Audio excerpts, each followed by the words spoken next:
Assalamu alaikum students, we are discussing non-profit organization, solved papers, Board of Intermediate Education, year 2014, private, question number 9, part C.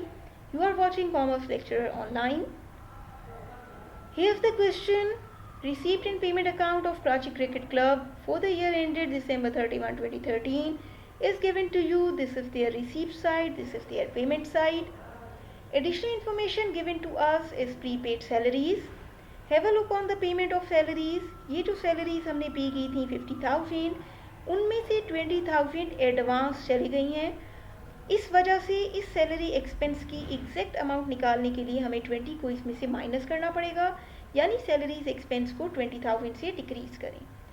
Accrued utilities, अगर किसी expense वाली चीज़ के साथ word accrued है तो इसका मतलब ये अभी भी पेएबल है. यूटिलिटीज़ 20 हम ऑलरेडी पे कर चुके हैं, लेकिन जो अभी भी स्टिल पेएबल हैं वो है 5,000. तो इस 20 में ये 5 प्लस करेंगे तो हमारे पास एग्जैक्ट यूटिलिटीज़ की अमाउंट आ जाएगी. डेप्रिसिएशन इक्विपमेंट पर है 10%. इक्विपमेंट की अमाउंट देखें 80,000, उस पर 10% कैलकुलेट करेंगे तो डेप्रिसिएशन एक्सपेंस रिकॉर्ड होगा. एक्रूड मेंबरशिप फ़ी, एक्रूड का वर्ड अगर किसी इनकम वाली वर्ड के साथ है तो इसका मतलब वो अभी भी रिसीवेबल है. 10,000 की मेंबरशिप फ़ी अभी भी रिसीवेबल है और ये 90,000 हम रिसीव ऑलरेडी कर चुके हैं. इस 90 में ये 10 प्लस होगा तो हमारे पास 1 लाख टोटल मेंबरशिप फ़ी एज इनकम आ जाएगी.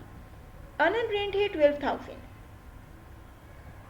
इसका मतलब जो रेंट रेवेन्यू हमने 50,000 रिसीव किया उसमें से 12,000 रुपये अगले साल के हम पहले ले चुके हैं. तो इस 50 में से इस 12 को माइनस करके एग्जैक्ट रेंट रेवेन्यू की अमाउंट हमें पता चलेगी. रिक्वायरमेंट क्या है? इनकम एक्सपेंडिचर अकाउंट बनाना है करंट ईयर का. इनकम एक्सपेंडिचर बनाने के लिए हमें इनकम्स देखनी है. कैश का ओपनिंग बैलेंस है ये हमारी इनकम नहीं है. मेंबरशिप फ़ी हमारी इनकम है जिसको हम एडजस्ट करेंगे इस 10,000 को प्लस करने के साथ. डोनेशंस हमारी इनकम है. सब्सक्रिप्शंस हमारी इनकम है, कोई इससे रिलेटेड एडजस्टमेंट नहीं दी तो एज इट इज़ अमाउंट आएगी.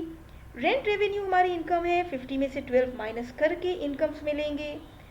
परचेज ऑफ इक्विपमेंट, किसी भी फिक्स एसेट को ख़रीद लेना हमारा एक्सपेंस नहीं है.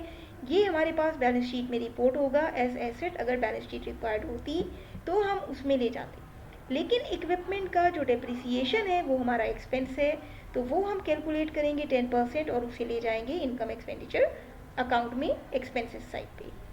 सैलरीज भी हमारा एक्सपेंस है, एडजस्ट करके 20,000 माइनस करके 30,000 का अमाउंट हम ले जाएंगे. यूटिलिटी एक्सपेंस को भी एडजस्ट करेंगे, 5 इसमें प्लस करके ले जाएंगे. Purchase of sports good, cricket club के लिए स्पोर्ट्स गुड खरीदना फिक्स एसेट है. इसका डेप्रिसिएशन अगर होता तो वो जाएगा, खुद से ये नहीं जाएगा. और अदर एक्सपेंसेस ये भी एज एक्सपेंस रिकॉर्ड होंगे. इन्हीं एडजस्टमेंट्स का हमने जर्नल एंट्रीज से या एडजस्टिंग एंट्रीज से कॉन्सेप्ट देखा कि कौन से एक्सपेंसेस कम हो रहे हैं, डिक्रीज़ हो रहे हैं, या कौन से एक्सपेंसेस इंक्रीज़ हो रहे हैं, कौन सा डेप्रिसिएशन रिकॉर्ड हो रहा है, किस तरह हमारी इनकम इंक्रीज़ हो रही है या किस तरह हमारी इनकम डिक्रीज़ हो रही है. ये चीज़ आपके कॉन्सेप्ट को क्लियर करेगी, इसलिए हम एंट्रीज बनाते हैं, वरना एग्ज़ाम की रिक्वायरमेंट नहीं है.